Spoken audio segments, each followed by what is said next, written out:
Welcome to Rat Salad Review. Does it sound like I'm on? Can you hear me? I hear you fine. Oh, Yep. I don't hear myself. All right, there we go. All right. Welcome to Rat Salad Review. This is album versus album.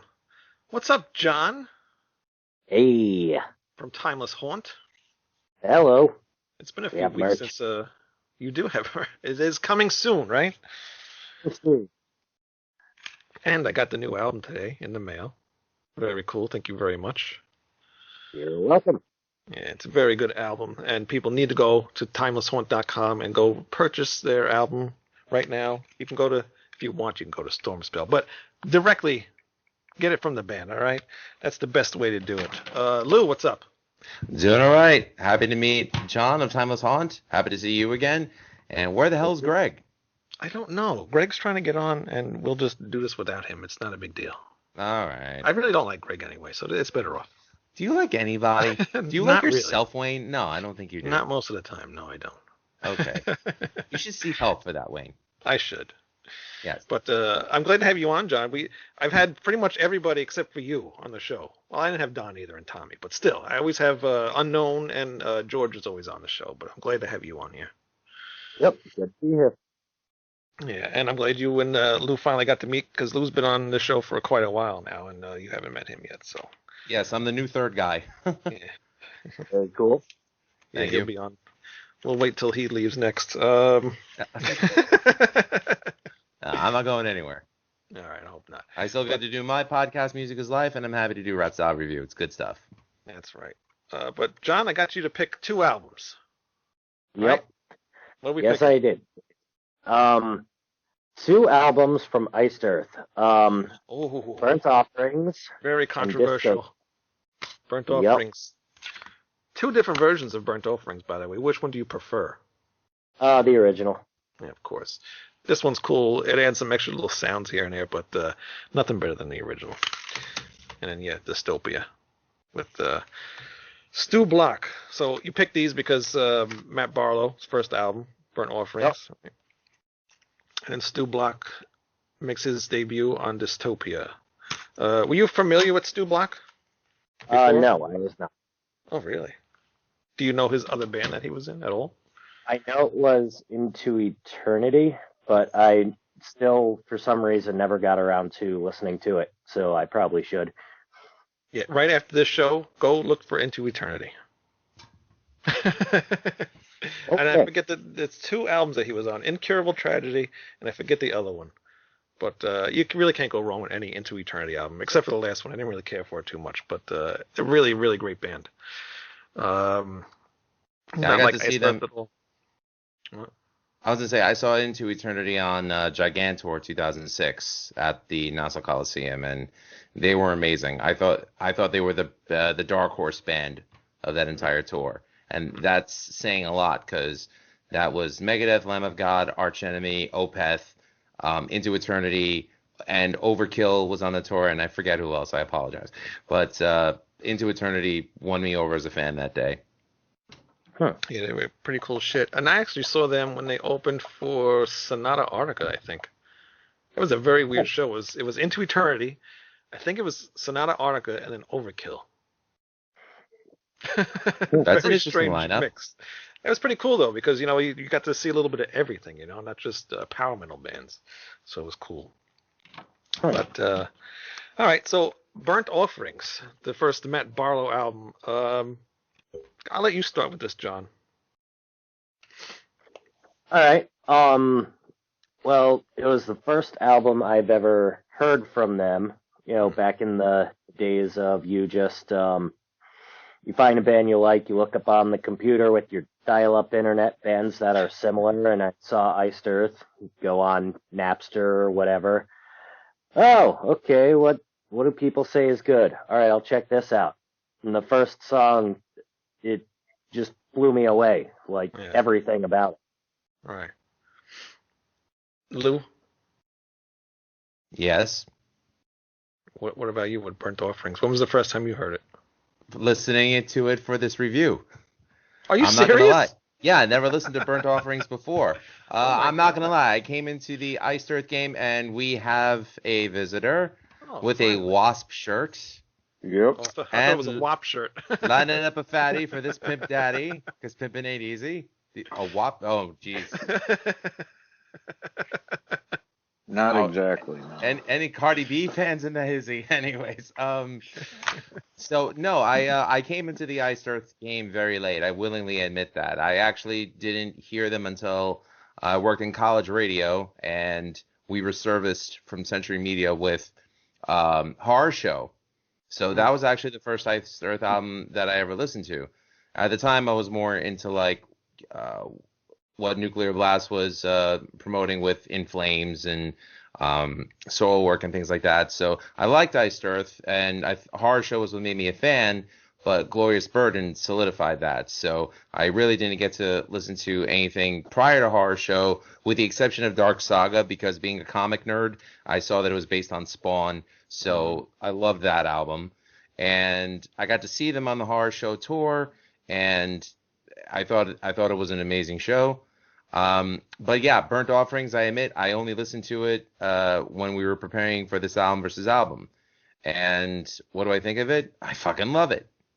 Oh, Sorry if that offends anybody, but I could be objective. Yes, all political bullshit set aside for this show. Well, for the most part.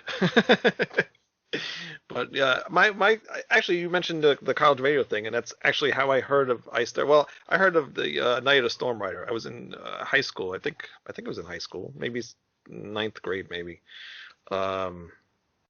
And one of my friends comes in, he throws on a table, you got an Iced Earth album. Nobody's ever heard of this band before. They bought it because the album looked cool, the album cover.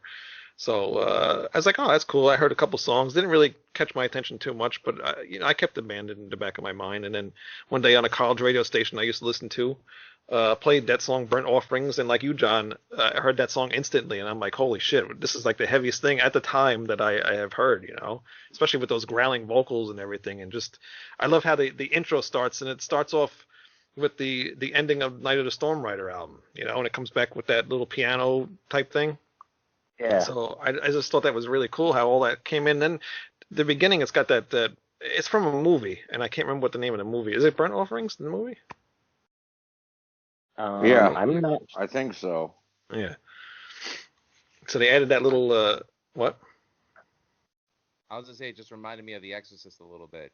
That intro. Oh. Yeah. It's actually from a movie, because I forget. I was watching. There was a horror channel on that too long ago, and I just happened to be flipping through the channels, and then I saw this big Satan demon looking thing, and then he says those exact words, and I'm like, holy shit, that's where they took it from. Are you sure it wasn't an episode of The View? No, just kidding. No. No, it wasn't The View. But yeah, that just hearing that song, I was like, holy shit, that song's awesome. I got to run out and buy that album right away, and I did, and been a huge Iced Earth fan ever since. Greg, welcome to the show, by the way. Thank you. Yeah, sorry I'm late. Skype. It's all right. Don't know what was going on there, but Did you get your quiche out of the oven? huh? Nothing. Never mind. I'm not a hipster, but or an old person. But I did get my pizza delivered. Good stuff. Uber Eats. Keep us in business. How is the pizza in Minnesota? Terrible compared to the East Coast. Yeah. Mm. And they cut it into these fucking little squares. It's ridiculous. It should be a slice you fold. Right. I don't get it. It's back. Or you do it like John Travolta. You put the slice on top of each other. You eat it off the plate like that. Oh. Yeah, that's right. All right. Greg. Hello, Greg. I really didn't care for this the first one very much, honestly. Burnt Offerings. It's kind of disjointed. You think it so? Sounds like to me. Yeah, I don't really like the way the heavier parts follow like the more symphonic or melodic parts on this one. They almost sound like they don't quite fit together. They're cool. They're cool ideas. It's not bad to listen to, but overall, this just kind of faded into one long song for me. Honestly, the only thing that really stood out was the guitar work. Jesus Christ, John, what do you have to say about that? Uh, well, isn't that the guy who didn't like the song Sinful Girl because he thought it didn't make sense with the changes? Well, that was me. Although I think he felt the same way too. I like the way the riffs, the parts change in this, like from fast to slow, up and down, and Barlow's voice just has so much emotion in it, or maybe it's just he's in like a human range mostly, and then he hits the high notes, but like his normal range isn't constantly ridiculous. Right. Just powerful. I think everything flows really well, but it's my opinion. He is the best singer out of, I think. Well, I mean, I like Ripper, but yeah, I guess he is the Iced Earth singer, and No, especially the get the hell out of Really? here. It's horrible. I was listening to their first album the other day and like, oh, that's why? How did they release that? How did they not get a different singer? Anybody but that guy. He's actually not too bad because they just released not too long ago the Purgatory band. Yes. I guess that was. I really like that EP, by the way. Yeah, it was pretty good, and I don't know if they remixed his vocals to have like the lower, I guess, type vocals that he did instead of all those high pitched screamy things. So he's not too bad on that. Yeah. I'll have to find that. Yeah, take a look at that. And actually, I think maybe the remastered version of the first album, they changed it a little bit too with the vocals. So if you find the remastered one or the remixed one, you might like that one a little bit more. Actually, I just got that. The version on iTunes is the remastered. Okay. So yeah, that one might be a little bit different too, but definitely check it out. But Matt Barlow is the Iced Earth singer. John, what do you think about the rest of this album now? We got Last December. Last December, like that song, like everything with that. Hold on, see, I had some notes. I can't read my own handwriting. That's why I typed mine out on notes on Notepad. Yeah, I've got them written down on a bunch of sticky notes, and I don't know what the hell they say either. That's why I just tried to sum it up like that, so don't feel too bad. I know the first time I heard it when I was like a teenager, that one part where they're saying like "Last December," I thought they were saying like "Gaseous Simba," something like that. But it's a slower song compared to the first one. But I love how the drums sound. They're very like they're not thin at all. They're very big sounding, Right. and the guitar tones, just everything in this whole album, it sounds heavier than Metallica, because like that was what I listened to at that point until I found them. Right. Yeah. It was like mind blowing, a step up. Yeah. Yeah, and we're both drummers, so I instantly go to the drum sound all the time. And like you said, the drums on this album are very heavy, and it goes throughout the whole album like that. With even that song. What is that song? Brainwashed. That's a really awesome song. Burning Oasis. There's a lot of different moods in that song. It's really heavy, then it goes like into those slow parts. I love that all that extra stuff. And I know you, Greg, you think it's a little like disjointed a little bit throughout the whole album, but I think it really flows very well. Yeah, see, that was actually the one song that particularly bothered me the most. And the funny thing is, between the two of them, I actually like Barlow's vocals better, and I think he does a great job on this. Yeah. It's just, they sound like they're starting and stopping. It doesn't sound like it transitions evenly for me. However, another point I think would be good to make is this isn't really my type of music either. I only listen to this twice, and this is my first time hearing this particular album. So if I live with it a little bit longer, I might be able to pick up on it better. But Yeah. It- Well, you've only known about doing this show for about a few weeks now, so thanks for listening the last day. Lou. Yes, sir. My Oh no, I opinion on listened the to it album. last week. Yeah, okay. My opinion on Burnt Offerings is that, I've admitted in the past that I like when bands experiment. I also appreciate consistency.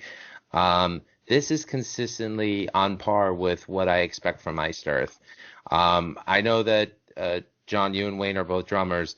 I'm not. I'm a guitar player, but I love the drum sound on this. I mean, the drums sound full. You could hear the cymbals very well. The double kick is amazing, especially on I think it was Brainwashed. I think that was so I think it was Brainwashed. The first four songs, Burnt Offerings, Last December, Diary, and Brainwashed, were probably my four favorite, as well as Dante's Inferno. The only one I could really do without was The Pure Spirit. I mean, it was an interlude prior to Dante's, so it's that's like the one song that really didn't do anything for me. Oh my God. But it's a 2-minute acoustic. It is, but just the piano and the acoustic guitar, and then the way Matt Barlow sings over that with the operatic, not operatic, but It was good. soothing I mean, voice. it actually reminded me of this is going to sound weird, but it reminded me of the Goblin soundtrack, the piano interlude to Buio Omega or Beyond the Darkness. Interesting. Which is an Italian film probably no one here has ever heard of unless you're like really into like the films of Joe D'Amato or Lucio Fulci or Dario Argento. Yes, I am. So I know exactly what you're talking about. Actually. Okay, so you know the piano interlude I'm talking about. Okay. Yeah, All right. that's Greg, thank you, because sometimes I'm the only one that I know that likes those movies. So thank you for understanding what I'm talking about. But and it was good. He sung well over it. But I mean, I love the heaviness of Iced Earth, and I'm really happy that they kept Dante's Inferno as one track because it needs to be heard as a single track. Yeah. And I think at one point there were talks of about breaking them up into 3 parts, and I'm like, no, don't do that. But yeah, everything about the instrumentation, the staccato drums and guitars and the bass, it just all blends in perfect. Yeah. So, and the crazy thing is, this was released in '95, with the exception of Blind Guardian and maybe a handful of others. No other metal bands were sounding like this. No. And it was great because in '95, that's when you sort of had like the upswing of like alternative rock and alternative metal or new metal, whatever they want to call it, or bands like Korn and Deftones in California. I'm not saying, I love Deftones, but I could, do without bands like, Cold Chamber and things like that. So it was a welcome relief from that style of music. And people want to say, oh, they don't sound like anything that's popular now. Who cares? Just because it's popular don't mean it's good. Right. And, Iced Earth with Burnt Offerings, I think, proved that you can create a classic metal album when it was not popular. And who gives a fuck what anyone thinks? Yeah, exactly. Yes, and like you said, the Dante's Inferno, that's one of my top favorite metal songs, and like you said too, I'm glad it didn't chop it off into sections, because it would just break that song up way too much, and it wouldn't flow as good as it does now. It's like, I don't know. What would happen if they did it to 2112? Right. What if they did that? Don't do it. It's like, I don't know if anybody here, Greg's, I'm sure has heard of the band Believer. Mm-hmm. And then they have that album. Oh God, I can't remember the name of the album, but it has the song Trilogy of Knowledge, and it's pretty similar to this. It's a very, very long song, and they break it up into parts, and it just it would have flowed a lot better if they didn't break it up into sections. But I can picture the album cover, but I can't remember what it's Me too. called right now. Yeah, I can't remember. It's got a weird album cover. It doesn't matter. How about this question, because it kind of goes in with between both albums. Right before Dystopia came out, they redid Dante's Inferno. And I like the drumming on the remade version better, but I still like Barlow's voice better than Stu Block. What did they do it on? What did they release it on? It was an MP3 that they sent to people who requested it. It's like if you subscribe to the Iced Earth mailing list, they would send you the track I don't as think I a heard free that. download. I don't think I ever heard that. On that one, instead of the bass drum being straight through, like while the guitars are doing like whatever,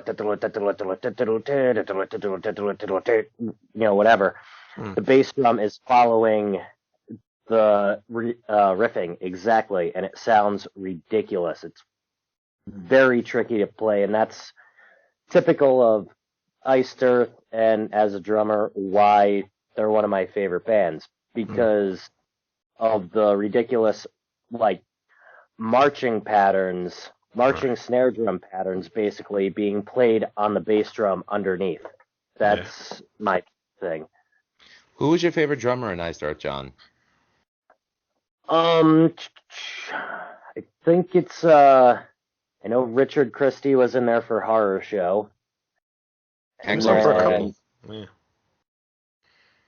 I know definitely Horror Show. I don't remember what else.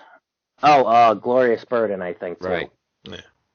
And then I think Brent Smedley came back for the two Framing Armageddon?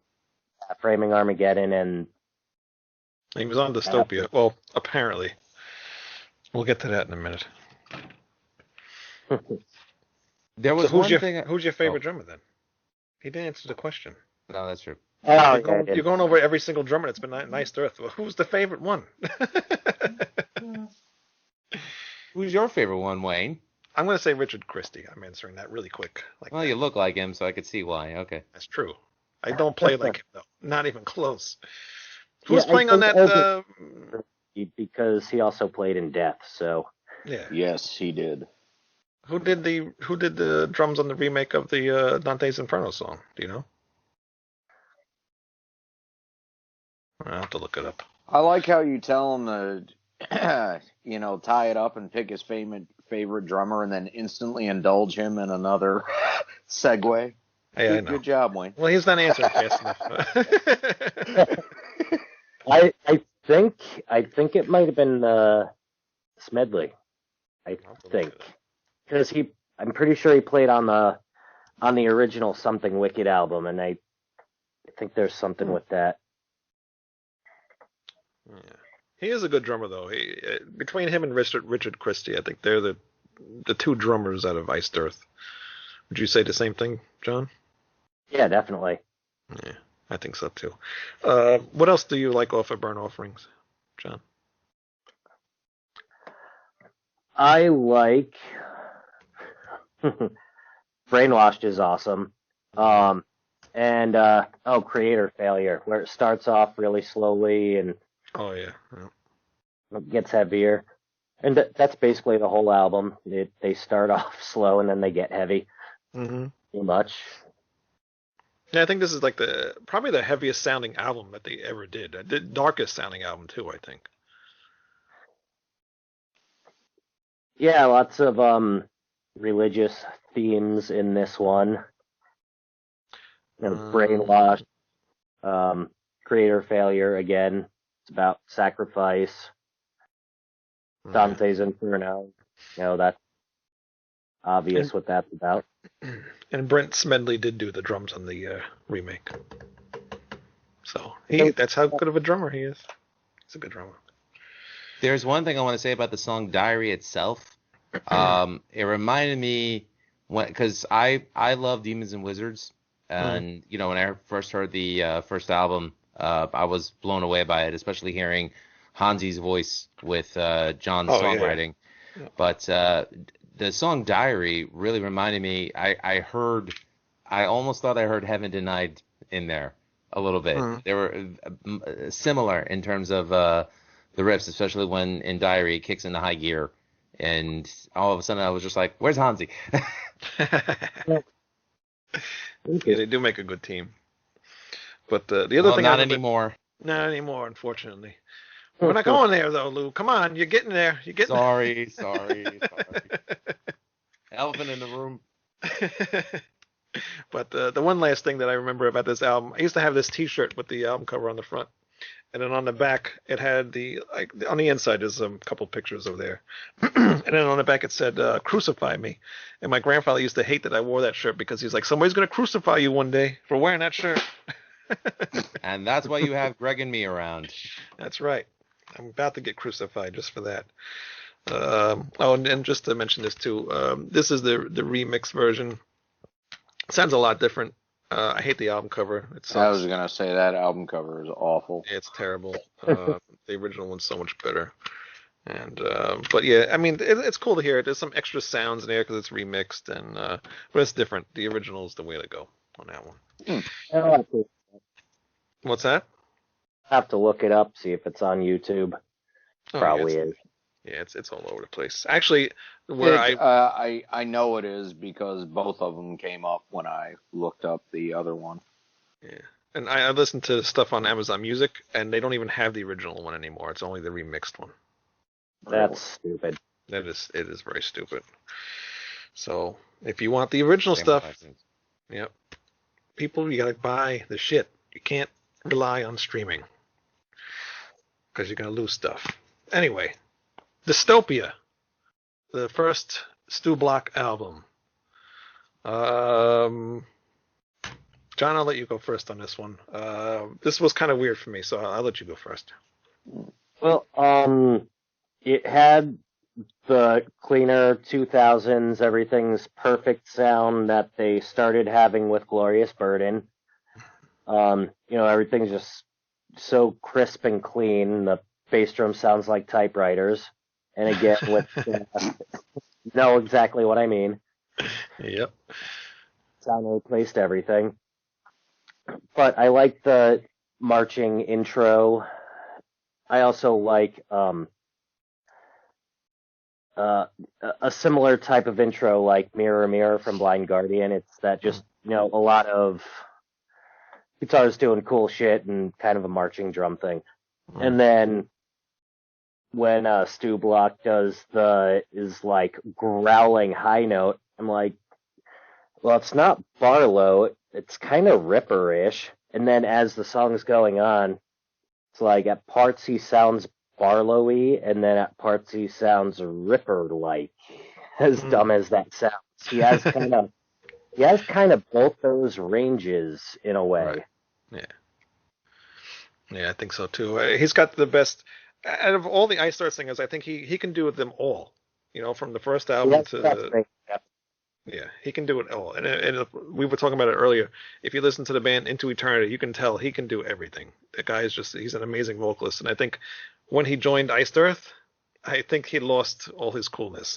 John wanted him to sound like a Matt Barlow clone. And I don't think he should have went that way. He should have made him be himself and how he is.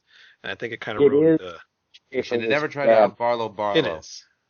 That's right, and you shouldn't. You shouldn't have to be a Barlow clone, especially when you're a singer like you are. He can just do so much better than. I mean, he's good on this album, but I've heard him do better.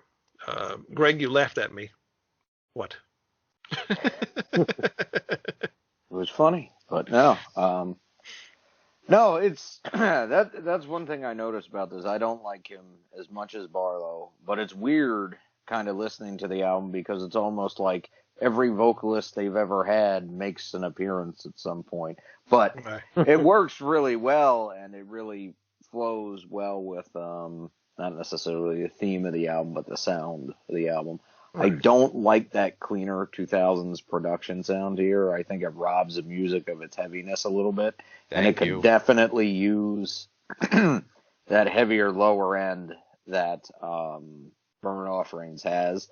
But for me, this is all around just the songs are put together a little bit better. And I love Boiling Point. I would call that a classic song. And his guitar playing on this has a little bit more of a thrashier edge to it. I dig it. It's kind of like thrash mixed with Maiden a little bit. Very interesting. Oh, sorry. I'm sorry. Go ahead. No, it's while there's things I don't like about it production-wise, I think it's actually a really strong record. I liked it. Mm. Yeah. That's my biggest gripe is the production. It's terrible. Lou?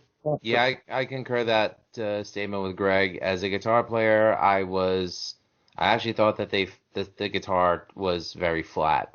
The production could have been a lot better. The band sounds more cohesive on this album than on Burnt Offerings, but in terms of songwriting and in terms of production and in terms of just the musicians alone, I have to give it to Burnt Offerings. But the songs, stand out very well on Dystopia.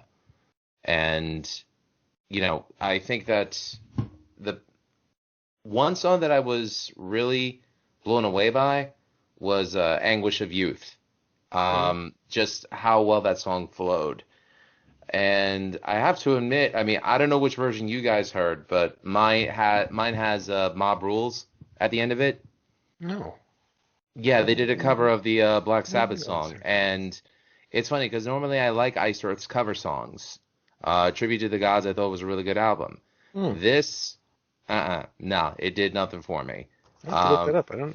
I have the deluxe version, and it's not on there. I have other bonus It's not. tracks. Oh wow. Yeah, it's weird.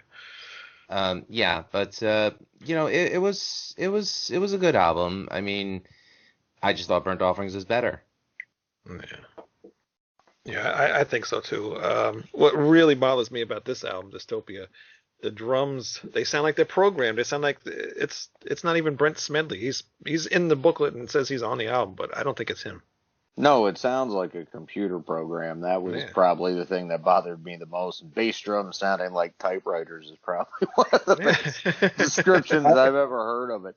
But it's annoying, especially when he kicks into that double bass because there's just no power behind it. It's just click, click, click, click, click, click. Yeah.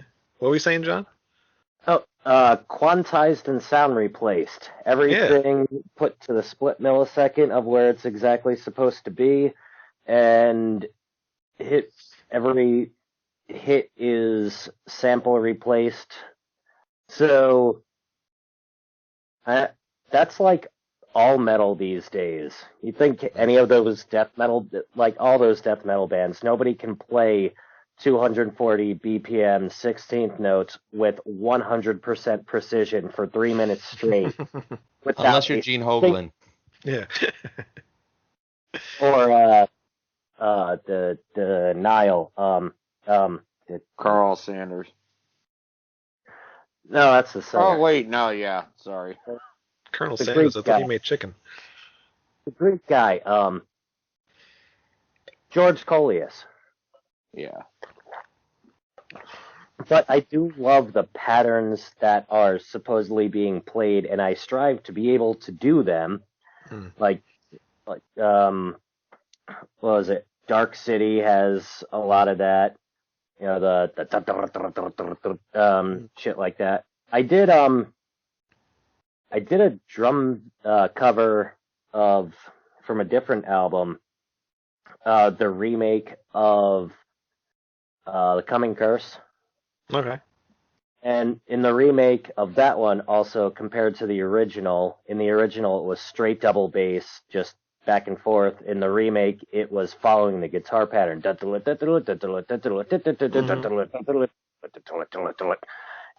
so hard to play. All right. You gotta have like robot feet to play that shit. I definitely cannot do that. I just want to know what John Schaefer was thinking when, with giving Dystopia such a compressed sound. I mean, part of the reason why the production on past Iced Earth albums were as good as they were is because, well, you got to hear every instrument.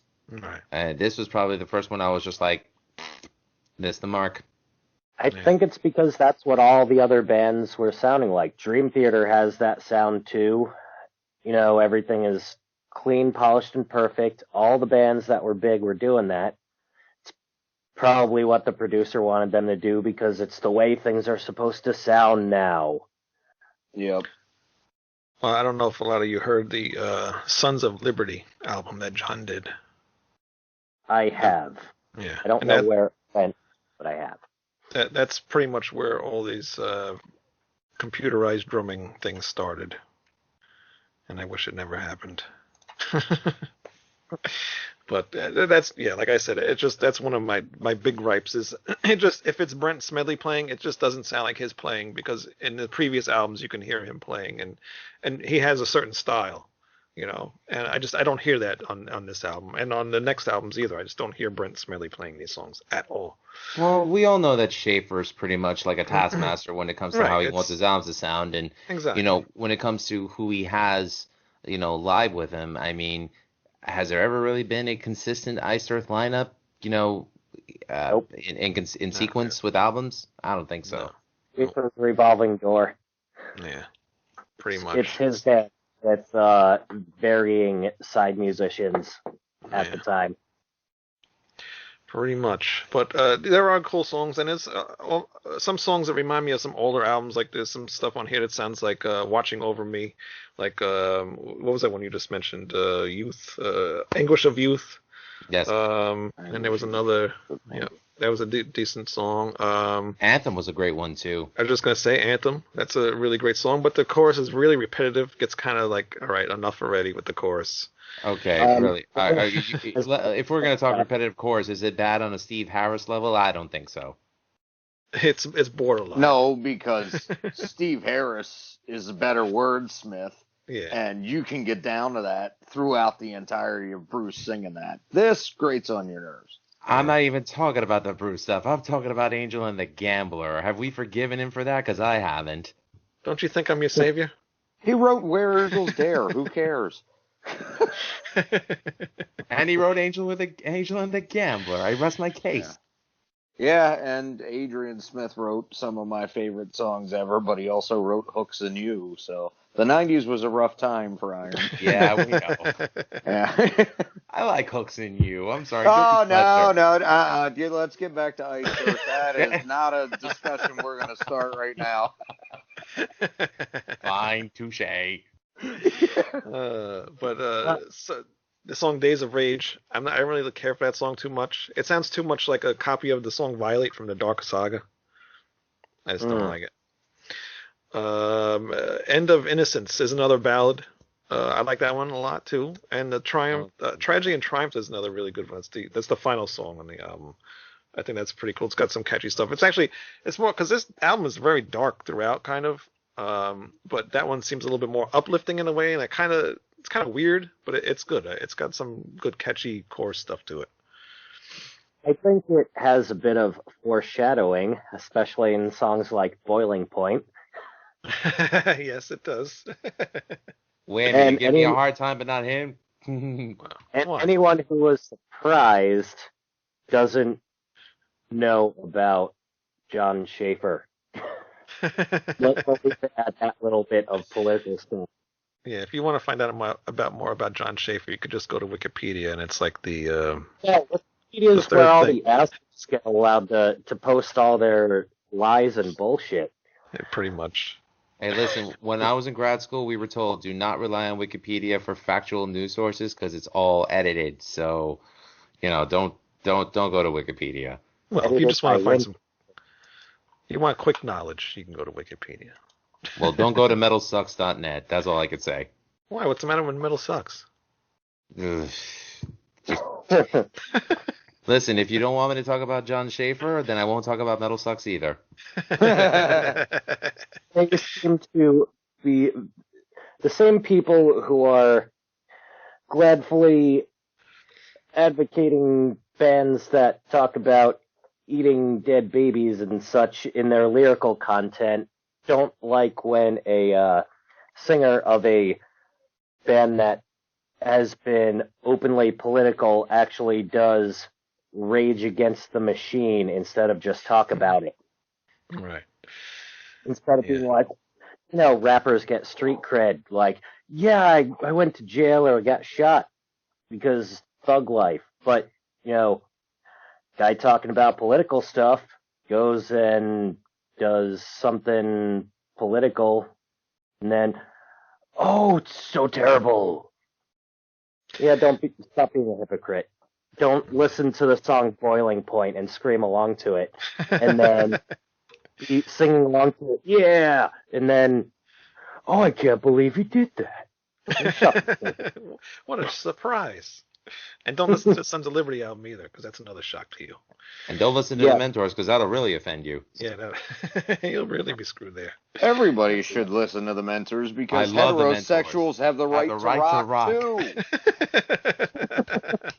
Fucking Thank you, PC Greg. thugs. Mentors are coming for you. Just when I lose all hope because of Wayne, Greg returns it. Thank you so much, my friend. Not a problem. I'm glad you made the show.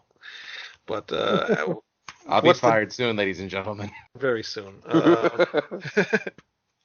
So what do we all think of Dystopia? I mean, are we liking it? Are we obviously some of us don't like it as much as Burnt Offerings. Greg, you seem to like this one the most out of these two. I liked it better because, like Lou was saying, it's just more cohesive musically, and even though I don't like the sound as much, the songs connected on it for me in a better way.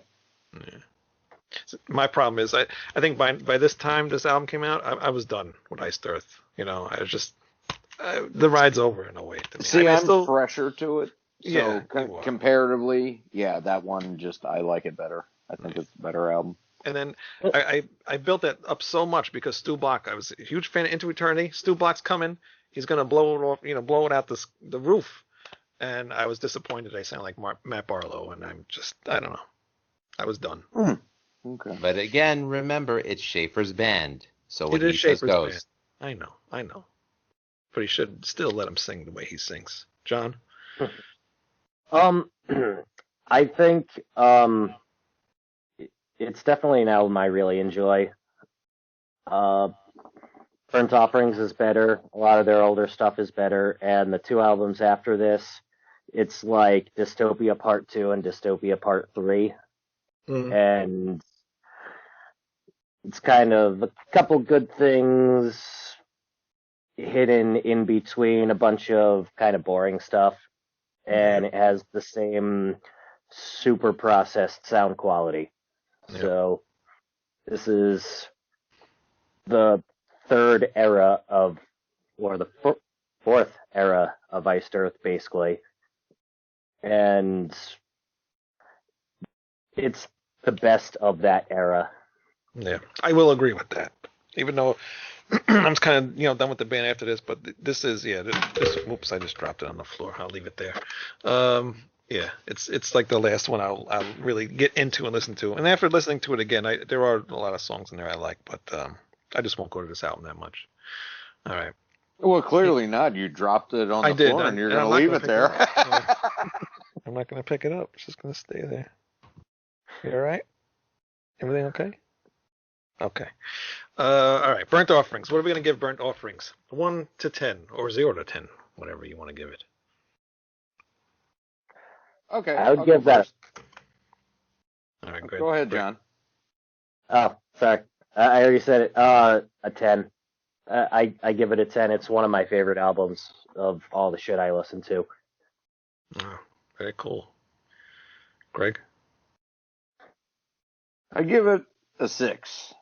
Oh, because the musician... Well, no, 6 is above average. Not it is. Because the musicianship is really good, and I do like the way a lot of the parts are played. It just doesn't connect in that meaningful way for me where I feel I can really make out any of the songs too well. That's all. It was just a little disjointed. So I feel I will listen to it some more, and we'll see what happens. Yeah, we'll do a part 2 of this years from now. Lou? I give Burnt Offerings a 9. 9. Hard 9. 9.5? What do you want me to do? I told you the one song I didn't like on it. What song was that? I wasn't listening. Oh, for the love of God. Pure Spirit. Oh, that's right. The one I loved. My favorite song of the whole thing. Yes, 2 minutes of interlude. Good for you, Wayne. No, Burnt Offerings is my favorite song. I'm going to go with John. This is a 10. So Greg is wrong. Lou is almost right. Me and John are the best. We love this album. Dystopia. John? I would say I'm gonna give it an 8. It's a couple points less. Like, I don't love the production, but I really like a lot of the songs on it, and a lot of them are anthemic sounding, like Scream Along 2 kind of stuff. I really enjoy it. It's not their best, Yeah. but it's very awesome. Yeah. Greg? I'm going to give this one an 8 too. And if it wasn't for the production, I'd give it a 9. And yeah, I love the anthemic qualities to it too, John. I think it really fits the tempo and the speed and just the kind of aggression the rest of the band's putting out. But the production just robs it of a lot of its power, unfortunately. This has the potential to be a much better album, but they ruined it with the production. Yep. Lou?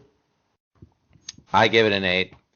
Again, Wow. for the same reasons. But I will say this. Dystopia has a special place for me because when I went to Greece in 2015 with my wife, we did a tour of Athens, Chios, Nisidos, and Rhodes. And I had the Dystopia t-shirt. And I had people on the streets of Athens and even on the islands pull me aside going, "That is an awesome t-shirt."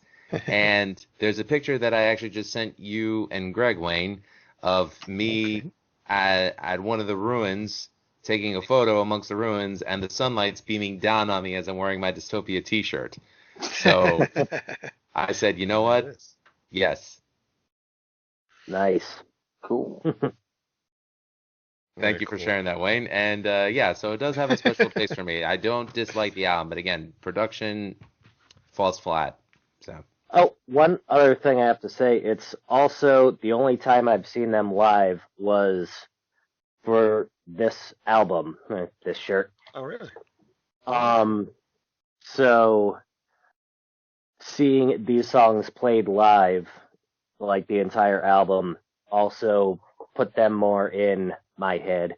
Mm. And they closed with Dante's Inferno as the encore. All right. Cool. Oh, cool. Now, did the sound better on the live version that you saw? Like the drums and everything sounded better? Yeah, I would imagine so. Everything sounded more live than dry and boring on this album. Well, they are a great live band, and They are. when you see them, when you Actually, see we them saw live, we saw the same show, Lou. Remember? yes, it was at the WWE The World on Times Square, which is now the Best Buy Theater, I think. Mm-hmm. Yeah, Best Buy Theater. Yep. Was the Sony PlayStation Theater, but whatever. It was them, In Flames, and Jag Panzer, and I missed Jag Panzer and In Flames because I was dealing with a situation at my college radio station. What it is, I don't want to talk about it, but I was bummed that I missed them. But Iced Earth played for like 2+ hours that night, and I think if I recall correctly, did they close with Traveling Stygian and Iced Earth? Oh God, I don't remember that far back Well, in my life. they opened with Wolf, and it was amazing just hearing Barlow hit and nail those notes. No, I'm sorry. They opened with Violate, and that was great. Oh, I kind of remember that. Yeah. Yes, and I just remember, like Barlow and John Schaefer.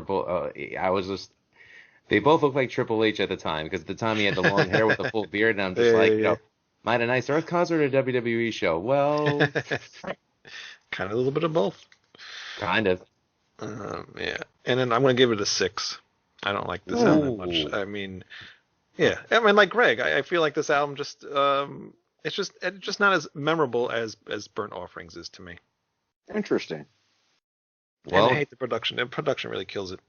Well, John, Greg, and I are right because we gave it an 8, and you're wrong because you gave it a 6. So, how do you like them apples? Yeah, Burnt Offerings is clearly going to win anyway. So. It is. Burnt Offerings got 35, so Burnt Offerings is the album to get.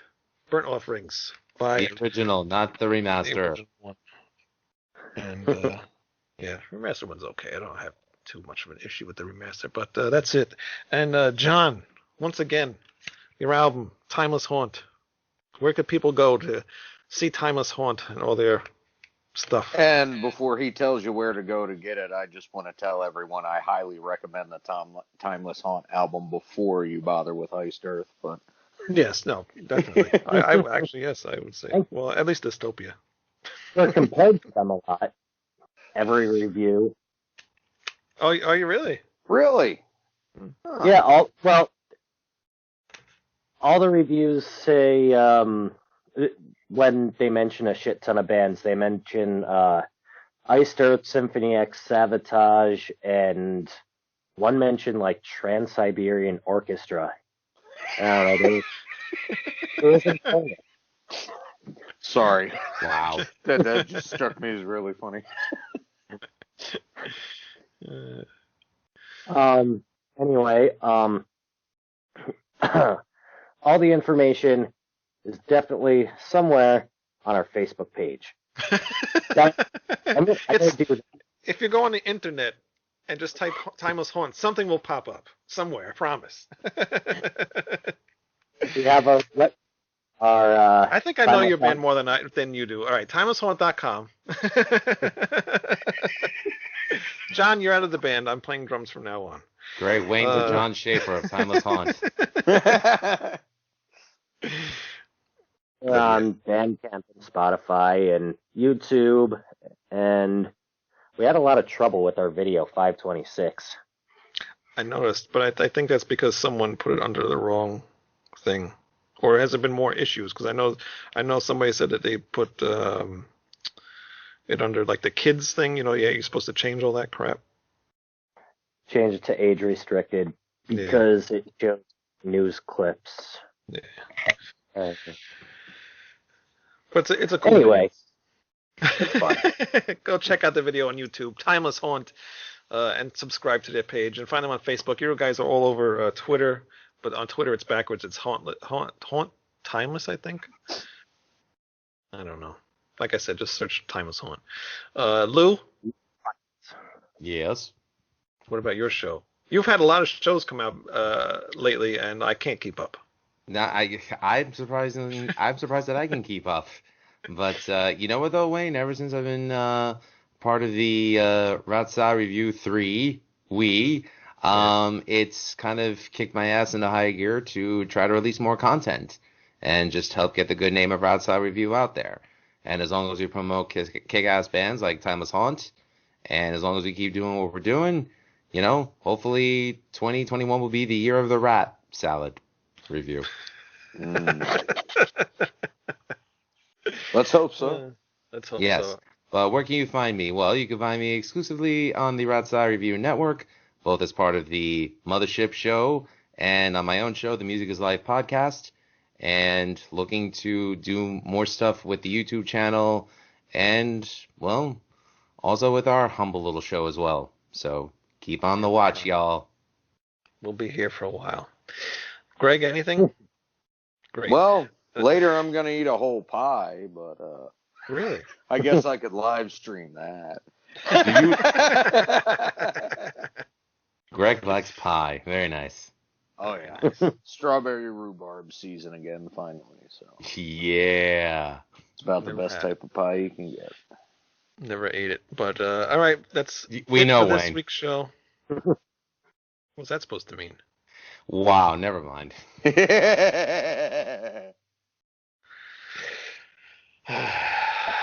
and gentlemen, I'd like to thank you all for letting me be a part of the Rat's Review show. I will not be here next week.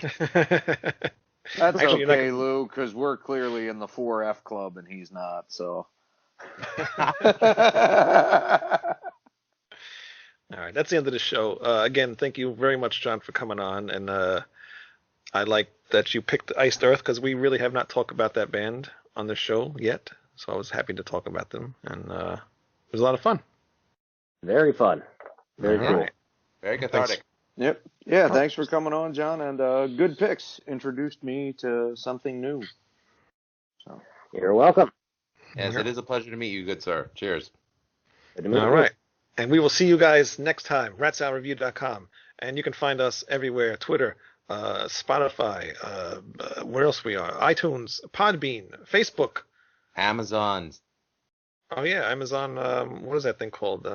Amazon Prime podcasts, whatever. No, it's called Alexa. Oh, Alexa, right. Yes, Alexa, play Rat Salad Review. It'll play Rat Salad Review. And you can find us on Pandora now. Wow. We are on Pandora. Yep. Moving on up. Duty eats Duty that eats hat. Got a deluxe apartment in the sky. All right. See you guys. Come on, let's go, Wheezy. Later. Goodbye.